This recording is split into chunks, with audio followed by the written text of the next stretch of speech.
전능하신 하나님 말씀 낭송. 적그리스도를 폭로하다.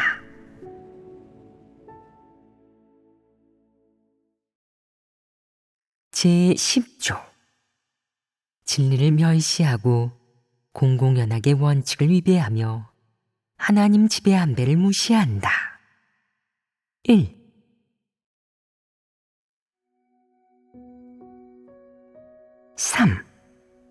하나님의 거룩함과 유일무이함을 멸시한다. 적그리스도는 하나님 성품 본질에 담긴 공의와 전능에 대해 전혀 인정하지도 믿지도 않고 인식하는 것은 더 말할 나위도 없다. 물론 하나님의 거룩함과 유일무이함을 믿고 인정하고 인식하기란 더더욱 힘들다.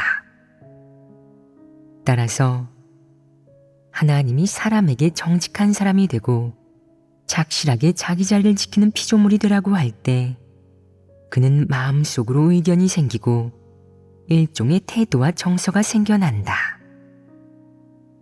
그는 이렇게 말한다. 하나님은 높고 크신 분 아닌가? 최고로 높으신 분 아닌가? 그렇다면 사람에게 하신 요구도 당연히 고차원적이고 대범하고 품위가 있어야지. 난 그래도 하나님이 아주 신비하신 줄 알았는데 사람에게 겨우 그만한 요구를 하실 줄은 몰랐네. 그것도 진리라고 할 수 있나? 너무 간단한 요구잖아. 하나님 요구는 좀 더 높아야지. 사람은 초인이나 위인, 능력자가 되어야 한다고. 하나님이 사람에게 이런 요구를 해야지. 하나님이 사람에게 정직한 사람이 되라고 했는데 이것이 과연 하나님의 사역일까? 사칭하는 건 아닐까? 적그리스도는 속으로 진리의 반감을 품는 동시에 진리를 모독하기까지 한다. 그건 진리를 멸시하는 것이 아니냐. 그는 하나님이 제시한 요구에 콧방귀도 뀌지 않고 거들떠 보지도 않는다. 업신여기고 무시하고 빈정대고 조롱하는 태도로 이를 정의하고 대한다. 이를 보면 적그리스도는 성품 본질이 추악해서 진실되고 아름답고 실질적인 사물이나 주장은 받아들이지 못한다는 사실을 알 수 있다. 하나님의 본질은 진실되고 실질적이며 하나님이 사람에게 제시한 요구는 사람의 필요에 부합하는 것이다. 적그리스도가 말한 고차원적이고 대범하고 품위가 있는 것은 어떤 것이냐? 거짓되고 허황되고 공허한 것이다. 그것은 사람을 폐괴시키고 사람을 미혹한다. 사람을 타락시켜서 하나님에게서 멀어지게 만든다. 하지만 하나님이 선포한 진리, 하나님의 생명은 신실하고 사랑스럽고 실제적인 것이다. 한동안 하나님 말씀을 겪고 체험한 뒤 사람은 하나님의 생명만이 가장 사랑스럽고 하나님 말씀만이 사람을 바꿀 수 있고 사람의 생명이 될 수 있고 또 사람에게 필요하다는 점을 발견하게 된다. 반면 사탄, 적그리스도가 제시하는 고차원적이고 대범하고 품위가 있는 것에 관한 논조와 주장은 오히려 하나님이 사람에게 요구하는 진실, 실제와는 어긋난다. 따라서 적그리스도의 이런 본질을 바탕으로 보면 그는 하나님의 거룩함, 하나님의 유일무이함을 절대 받아들이지 못하고 인정하는 것도 절대 불가능하다. 하나님이 폭로한 사람의 각 방면의 폐괴의 성품과 폐괴 본질, 사람의 강팍함, 교만함, 사람의 간사함, 사악함, 진리를 싫어하는 것, 그리고 흉악한 성품에 대해 적그리스도는 조금도 받아들이지 않는다. 사람에 대한 하나님의 심판과 호된 질책. 적그리스도는 거기서 하나님의 거룩함과 사랑스러움을 인식하지 못할 뿐만 아니라 오히려 속으로 하나님이 얘기한 그 말씀들을 싫어하고 반발한다. 하나님이 사람의 패괴의 성품을 심판하고 형벌하고 폭로하는 그 말씀들을 볼 때마다 그는 속으로 미워하며 욕하고 싶어 한다. 누군가 그를 교만한 사람, 강팍한 사람이라고 하고 진리를 싫어하는 사악한 사람이라고 한다면 그는 그 사람과 다투고 그 조상을 욕한다. 누군가 그의 패괴의 본질을 폭로하고 그를 정죄하면 마치 목숨을 빼앗기기라도 하는 것처럼 절대로 받아들이지 않는다. 적그리스도가 이런 본질과 이런 패괴를 드러내기 때문에 그는 하나님 집에서, 교회에서 자기도 모르는 사이에 분별되고 자기도 모르는 사이에 고립되고 드러난다. 종종 그의 야심과 욕망은 채워지지 않고 그는 속으로 하나님의 말씀, 하나님의 존재를 더욱 증오하고 또 하나님 집은 진리가 다스린다 는 이 말씀을 더욱 증오한다. 내가 만약 이 말씀을 내뱉는다면 그는 너에게 필사적으로 덤빌 것이고 너를 죽도록 괴롭히고 혼내주려 할 것이다. 이런 점에서 볼 때 적그리스도가 바로 하나님의 원수라는 것을 보여주지 않겠느냐. 너무나 옳은 말이다. 누군가 말한다. 하나님은 유일무이하신 분입니다. 사람은 하나님 외에 다른 누구도 숭배해서는 안 되고 어떤 우상도 숭배해서는 안 됩니다. 적그리스도가 이 말을 듣고 싶어 하겠느냐? 듣고 싶어 하지 않습니다. 왜 그렇겠느냐? 그 말이 그를 정죄하지 않았느냐? 그가 하나님이 되려는 권리를 박탈하지 않았느냐? 자신이 하나님이 될 권리가 사라지면, 그 희망이 파멸을 맞이하면 그가 기뻐할 수 있겠느냐? 그럴 수 없습니다. 그러니 네가 그를 폭로하면 그래서 그가 지위도 명예도 다 잃고 아무도 숭배해주지 않고 더 이상 사람들을 구슬릴 수 없고 지위도 사라지면 그는 너를 향해 악독한 마술을 뻗치며 너를 괴롭히고 혼낼 것이다. 교회에서 일이 발생했을 때 누군가 상부에 보고하려고 하는데 리더가 적그리스도라면 보고하도록 내버려 두겠느냐? 그라는 관문을 너는 통과할 수 없다. 그는 말한다. 당신이 보고했다가 일이 터지면 결과는 당신 책임이야. 상부에서 우리를 책망하고 우리 교회 사람을 제명한다면 난 당신한테 끝까지 책임을 물을 거고 모두가 당신을 버리게 만들겠어. 그때 가서 제명당하는 기분을 맛보게 해주지. 보고하려는 사람이 겁박과 위협을 당한 게 아니냐. 적그리스도는 말한다. 하나님은 유일무이하신 분 아닌가? 좋아. 나도 유일무이한 사람이 돼서 우리 교회에서 내가 결정권을 가지겠어. 당신이 뭘 하고 싶으면 무조건 내 허락을 받아야 되는데 나라는 관문을 통과하지 못할 거야. 나한테 허락받고 싶어도 내 눈에 흙이 들어가기 전에는 안 돼. 우리 교회는 내가 다스리고 나한테 결정권이 있어. 내가 바로 진리이고 내가 바로 유일무이한 존재라고. 이건 마귀가 정체를 드러낸 것이 아니냐. 그렇다. 그건 마귀 모습을 드러내고 마귀적인 말도 내뱉은 것이다. 하나님의 본질을 대하는 일에서 적그리스도는 불신하고 의욕을 품고 관망하고 심지어 시험하고 궁극적으로는 판단하고 모독한다. 이런 행위는 그들을 점점 공경에 빠뜨리고 무한한 심연에 빠뜨린다. 또한 그들이 하나님을 대적하고 하나님의 원수가 되고 하나님과 양립하지 못하고 하나님에게 끝까지 맞서는 돌아올 수 없는 길을 걷게 만든다. 그들은 하나님 본질의 존재를 인정하지 않고 오히려 하나님 본질의 면면에 대해 각양각색의 관념과 상상을 만들어낸다. 그들은 또한 이런 관념과 상상을 이용해 주변 사람, 그리고 그들과 접촉하는 사람들을 미혹한다.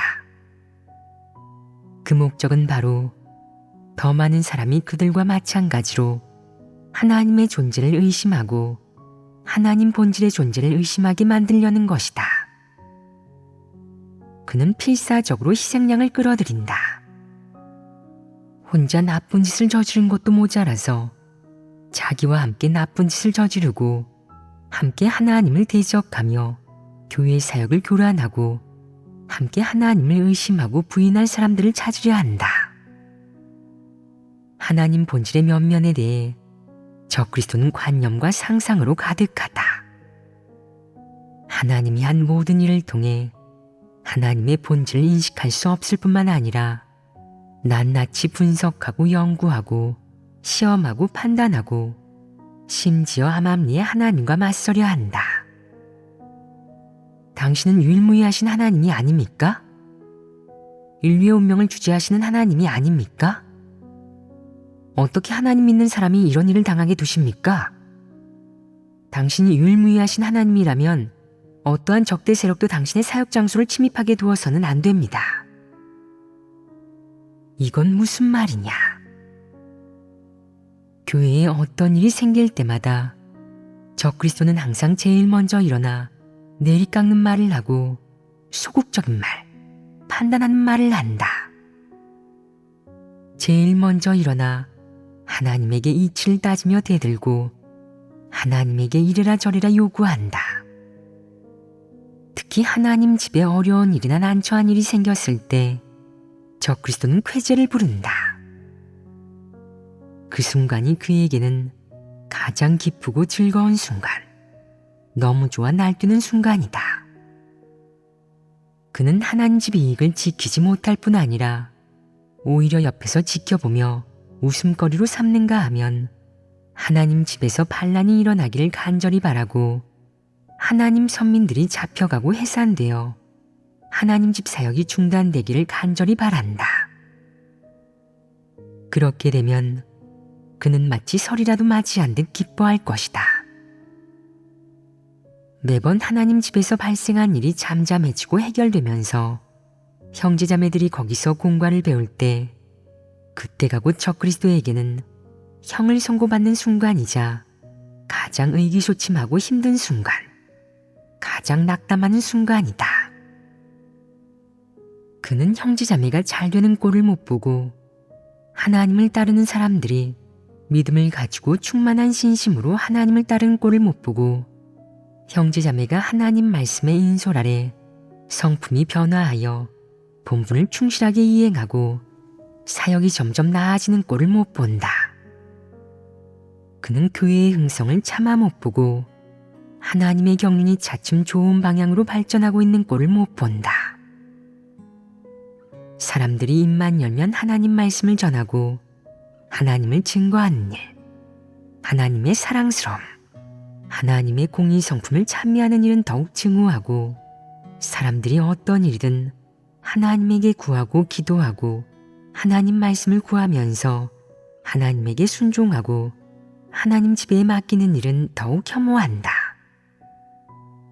적그리스도는 하나님 집의 밥을 먹고 하나님 말씀을 누리고 하나님 집의 모든 혜택을 누리면서 언제나 하나님 집을 웃음거리로 삼으려 하고 이들 하나님 믿는 사람들이 뿔뿔이 흩어져서 하나님 집 사역이 진행되지 않기를 간절히 바란다. 따라서 하나님 집에 무슨 일이 생겼을 때 보호하지도 않고 방법을 생각해 해결하지도 않는다. 최선을 다해 형제자매들을 보호하지도 않고 모두와 한마음 한뜻으로 일을 잘 해결하고 함께 하나님 앞에 나와 하나님의 주제에 순종하지도 않는다. 대신 옆에 서서 웃음거리로 삼고 괴상한 주장이나 하고 무너뜨리고 교란하는가 하면 심지어 중요한 순간에 밖으로 팔이 굽어 사탄의 심부름꾼 노릇을 하며 고의로 교란하고 파괴한다. 이건 하나님의 원수가 아니냐. 중요한 때일수록 그의 마귀 같은 모습은 더욱 선명하게 드러난다. 중요한 때일수록, 일이 있을 때일수록 그의 마귀 같은 모습은 더욱 유감없이 드러난다. 중요한 때일수록 그의 발은 밖으로 굽는다. 이건 어떤 인간이냐? 이런 자를 형제자매라고 할 수 있느냐? 이런 자는 멸망에 가증한 짓을 하는 자요, 하나님의 원수요, 마귀이자 사탄이요, 악인이자 적그리스도이다. 형제자매가 아니고 하나님의 구원 대상이 아니다. 만약 정말 형제자매이고 하나님 집의 사람이라면 하나님 집에 어떤 문제가 생겨도 형제자매와 한마음 한뜻으로 함께 직면하고 함께 처리할 것이다. 방관자가 되지 않을 것이고 고소해하는 일은 더욱 없을 것이다. 적그리스도와 같은 부류의 사람만이 방관자가 되어 고소해하고 또 하나님 집이 잘 안 되기를 바라고 또 바란다. 적그리스도의 본질은 모든 일에서 드러나서 조금도 감출 수 없다. 그들이 무슨 일을 하든 또 어떤 일에서든 그들이 드러내는 관점과 성품은 사람에게도 혐오를 불러일으키고 하나님에게도 혐오를 불러일으킨다. 그들은 여러 가지 일이 생길 때마다 무너뜨리고 방해하고 교란하고 고소해야 하는가 하면 항상 하나님의 반대편에 서서 하나님을 시험하기까지 한다. 하나님을 시험한다는 건 어떤 뜻이냐? 마음속으로 하나님을 믿지 않고 말이나 수단을 이용해 하나님 뜻을 시험하고 끝까지 파헤치는 것입니다. 이런 일은 흔하다. 욥의 일에서 사탄은 어떻게 하나님을 시험했느냐? 사탄은 처음에 만약 하나님이 욥의 재산을 모두 앗아간다면 그가 하나님을 경배하지 않을 것이라고 했습니다. 두 번째로 사탄은 만약 욥의 뼈와 살을 다치게 하면 그가 하나님을 부인할 것이라고 했습니다. 사탄은 하나님이 모든 재난과 화를 욥에게 내리게 함으로써 하나님을 시험하려 했습니다. 그것이 시험이냐? 그 정의가 정확하냐? 그 부분은 엄밀히 말하면 참소다. 사탄이 한 말은 이런 뜻이다.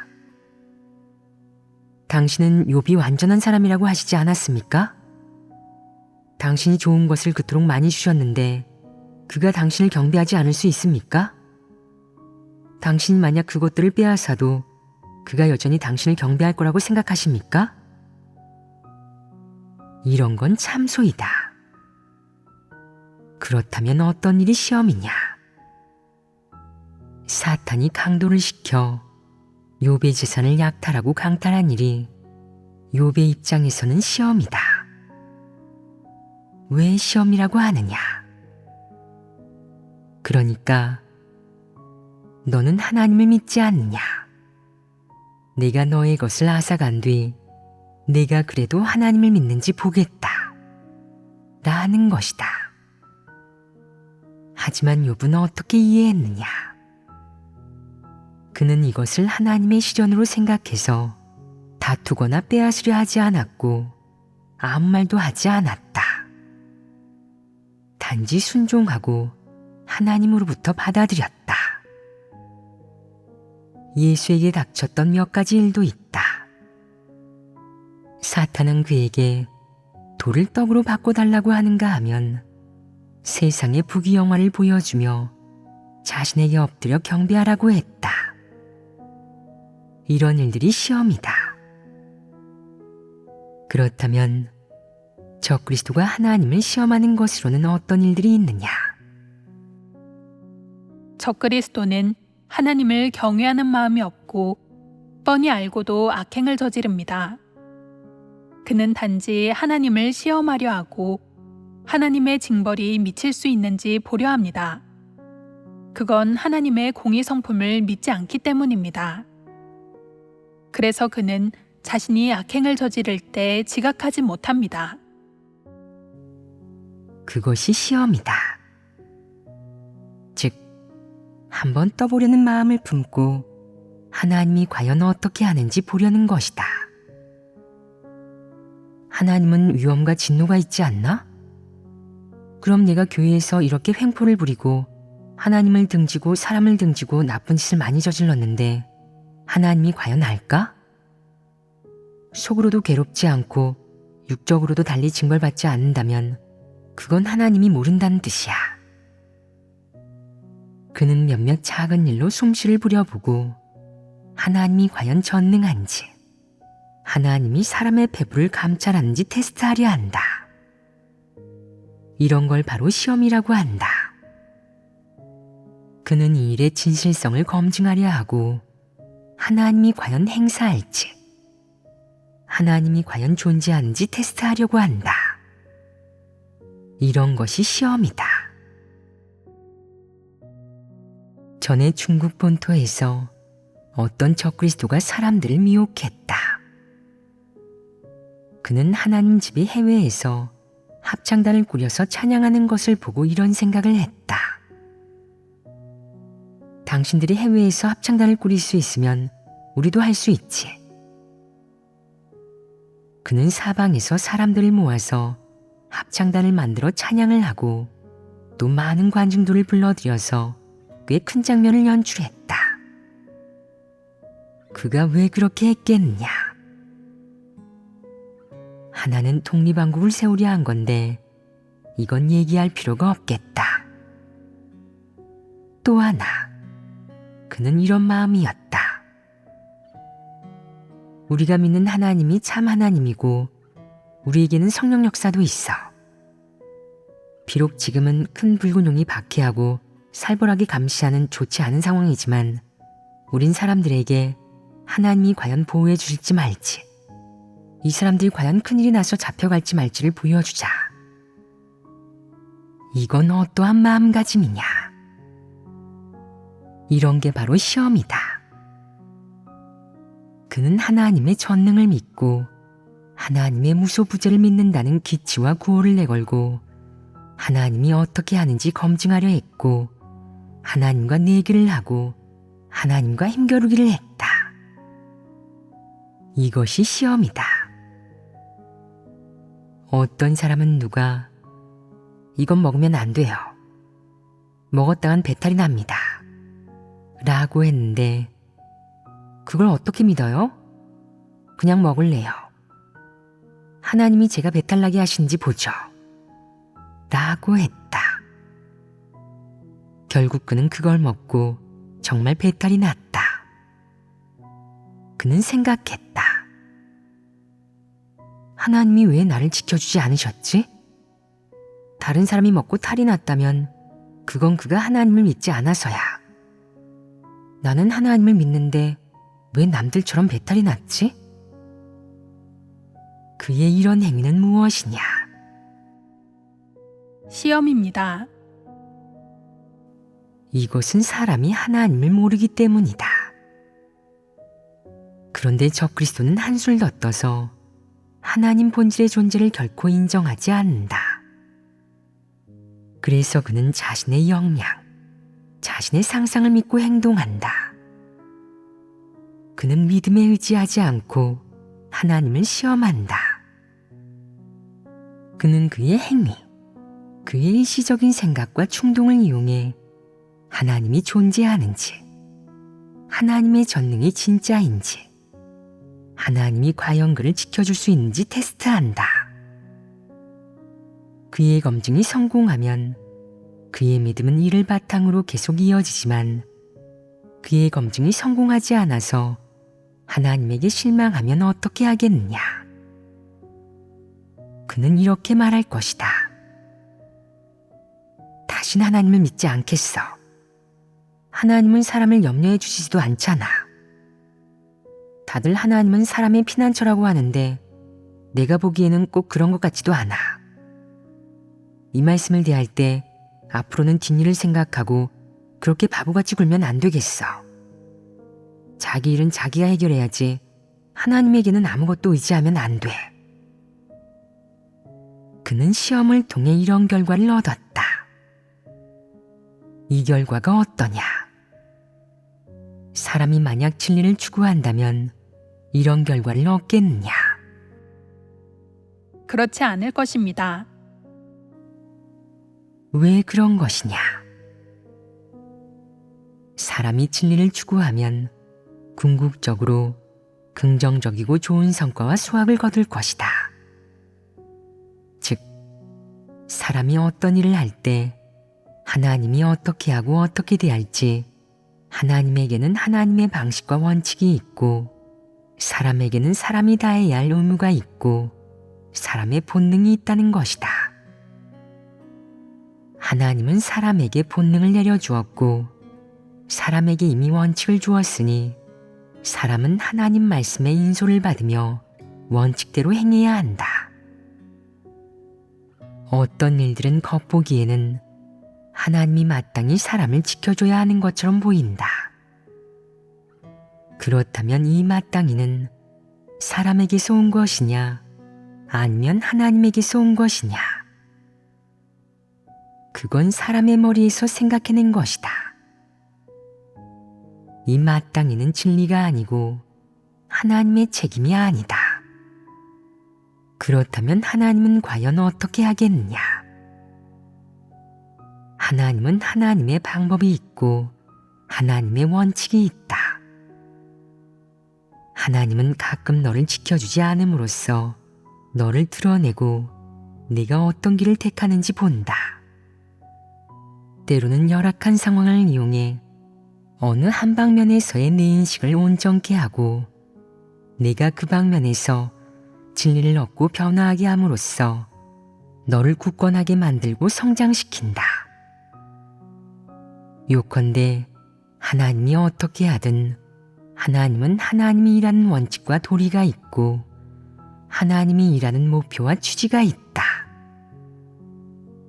네가 만약 하나님은 나를 지켜주셔야 하고 하나님은 마땅히 이렇게 하셔야 한다 라는 말을 진리로 생각해서 이를 고수하고 하나님에게 요구한다면 하나님이 그렇게 하지 않았을 때는 하나님과 갈등을 일으키게 된다. 하나님과 갈등을 일으킨다면 그 잘못은 하나님이 아니라 누구에게 있느냐? 우선은 사람의 관점에 문제가 있는 것이고 사람이 잘못된 입장, 잘못된 자리에 서 있는 것이다. 네가 하나님에게 어떻게 해달라고 요구할 때는 나름 이유가 있다. 하지만 한 발 물러나서 말하자면 네가 순종할 수 있고 받아들일 수 있을 때 너는 내 이유가 성립되지 않으며 그것이 폐괴의 성품이고 무리한 요구라는 생각을 하게 될 것이다. 내가 받아들일 수 있을 때 하나님은 내가 얻어야 할 진리와 인식을 베풀어 줄 것이다. 하나님이 보기에 지금 내게 가장 필요한 것은 사소한 은혜와 축복이 아니라 이 방면의 진리이다. 내게 가장 중요한 게 무엇인지는 하나님만이 알고 있다. 하나님은 적절한 때에 적절한 분량을 너에게 베풀어 준다. 그러나 적그리스도는 진리를 인정하지 않고 성령 역사를 인정하지 않는다. 누가 진리를 교제하고 하나님의 사랑, 하나님의 구원을 증거하든 받아들이지 않을 뿐만 아니라 반감을 품고 반발까지 한다. 이것이 바로 적그리스도와 보통의 폐괴된 사람과의 차이다. 적그리스도가 하나님의 신분을 부인하고 하나님의 유일무이한 본질을 부인하는 방면에 관한 교제는 여기에서 마치겠다. 따로 질문할 게 있느냐? 질문이 하나 있습니다. 저는 복음을 전하면서 주님을 믿는 사람들을 많이 만났습니다. 그들은 모두 내게 사는 것이 그리스도라는 바울의 관점을 끝까지 고수하며 바울이 말한 기준에 이르면 하나님이 될 수 있다고 생각합니다. 이건 적그리스도의 모습이고 또 하나님의 유일무이한 본질을 부인하는 모습이 아닌지요. 그렇다고 볼 수 있다. 적그리스도가 하나님의 유일무이함을 부정하는 주된 이유는 스스로가 하나님이 되고 싶기 때문이다. 그는 사는 것이 그리스도고 사는 것이 하나님이다. 하나님의 생명이 있으면 하나님이 된다. 라는 바울의 말에 깊이 수긍한다. 그는 이 관점이 성립한다면 그에게도 하나님이 되어 왕권을 잡고 사람을 통치할 희망이 있지만, 성립하지 않는다면 그가 왕권을 잡고 하나님이 될 희망은 사라진다고 생각한다. 한마디로 말하면 사탄이 늘 하나님과 어깨를 나란히 하고 싶어 하듯 적그리스도 또한 이런 본질을 지니고 있다. 예를 들어 하나님을 따르는 사람들 속에서 사람은 늘 하나님을 높이고 증거하며 하나님의 사역을 증거하고 하나님 말씀의 심판과 형벌로 사람에게서 얻게 되는 성과를 증거한다. 사람은 사람을 구원하는 하나님의 이 모든 사역을 찬미하고 또한 하나님이 지불한 대가를 찬미한다. 그런데 적그리스도 또한 이 모든 것을 누리고 싶어 하겠느냐 안 하겠느냐. 그는 자신에 대한 남들의 주대와 아첨, 존경, 나아가 찬미를 누리고 싶어 한다. 더 심할 경우 어떤 염치 없는 생각까지 하겠느냐. 그는 사람이 다 그를 믿고 무슨 일이든 그를 의지하게 하고 싶어 한다. 사람이 하나님을 의지한다면 그것도 괜찮지만 하나님을 의지하는 동시에 그를 의지하는 것이 더 현실적이고 진실한 것이라면 매우 기뻐한다. 만약 내가 하나님을 찬미하고 하나님의 은혜를 기리는 동시에 그의 공로까지 기리고 형제자매들 사이에서 그의 이름과 그가 한 모든 것을 널리 알린다면 그는 매우 기뻐하고 흡족해할 것이다. 그러므로 적그리스도의 본성 본질을 보면 내가 하나님께는 권병이 있고 하나님은 공의로우며 사람을 구원해 줄 수 있다고, 오직 하나님만이 이러한 본질을 지니고 있고 오직 하나님만이 이러한 사역을 할 수 있다고, 하나님 외에는 어떤 사람도 하나님을 대신하거나 대표해서 이러한 일들을 할 수 없다고, 어떤 사람도 이 본질을 지니고 이러한 일들을 하지 못한다고 말할 때 그는 마음속으로 그 말을 받아들이지도 인정하지도 않을 것이다. 어째서 받아들이지 않겠느냐? 첫 번째 이유는 그에게 야심이 있기 때문이다. 두 번째 이유는 그는 말씀으로 된 육신이 곧 하나님이라는 사실을 믿지도 인정하지도 않기 때문이다. 누군가 하나님은 유일무이하며 오직 하나님만이 공의롭다고 말하면 그는 마음속으로 반감을 갖고 맞설 것이다. 그건 틀렸어. 나도 공의로운걸. 내가 오직 하나님만이 거룩하다고 말하면 그는 또 그건 틀렸습니다. 저도 거룩합니다. 라고 말할 것이다. 바울을 예로 들면 사람들이 예수 그리스도의 말씀을 널리 전하면서 예수 그리스도는 인류를 위해 보혈을 바치고 속죄 제물이 되어 전 인류를 구원했다고, 전 인류를 죄에서 구속했다고 했을 때 바울은 어떤 느낌을 받았겠느냐? 이 모든 것이 하나님이 행한 것임을 인정했겠느냐? 이 모든 것을 행한 이가 그리스도고 오직 그리스도만이 이 모든 것을 행할 수 있음을 인정했겠느냐? 이 모든 것을 행할 수 있는 존재만이 하나님을 대표할 수 있음을 인정했겠느냐? 그는 인정하지 않고 이렇게 말했다. 예수님이 십자가에 못 박히실 수 있었다면 사람도 못 박힐 수 있습니다. 그분이 보혈을 바치실 수 있었다면 사람도 바칠 수 있습니다. 저는 전도까지도 할 수 있습니다. 저는 그분보다 지식이 있고 고난도 견딜 수 있습니다. 당신이 그분을 그리스도라고 한다면 저 역시 그리스도라고 불려야 마땅하지 않겠습니까? 당신이 그분의 거룩한 이름을 널리 알린다면 저의 목도 있어야 하지 않겠습니까? 그분이 그리스도라 불릴 자격이 있으시고 하나님을 대표할 수 있으시며 하나님의 아들이시라면 우리 또한 그렇지 않겠습니까? 고난을 겪고 대가를 치르며 하나님을 위해 고생하면서 사역할 수 있는 사람들 또한 그리스도라 불릴 수 있지 않겠습니까? 하나님께 인정받고 그리스도라 불리는 것이 그리스도와 무엇이 다르단 말입니까? 요컨대 그는 하나님의 유일무이한 이 측면의 본질을 꿰뚫어 보지 못했고 그것이 어떤 것인지 이해하지도 못했다. 그의 생각은 이렇다.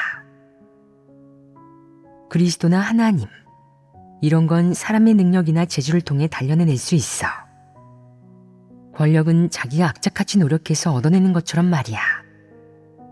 그리스도가 되는 것도 하나님 본질을 가지고 있어서 그리스도로 불리는 것이 아니라 그 역시 사람의 능력으로 일궈내는 거야.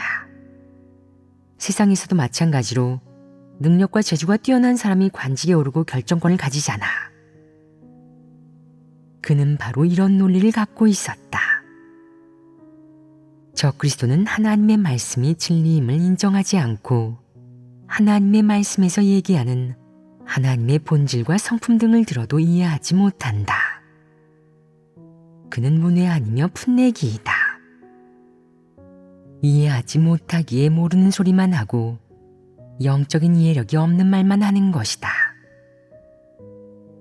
만약 몇 년간 사역을 해서 자신이 고난을 겪고 대가를 치를 수 있다고 생각하게 되면 또 큰 소리를 치면서 도리를 말하고 외식하며 남들을 미혹시켜 몇몇 사람들의 공감을 이끌어낼 수 있다고 생각하게 되면 그는 당연하게 자신이 그리스도가 될 수 있고 하나님이 될 수 있다고 여길 것이다.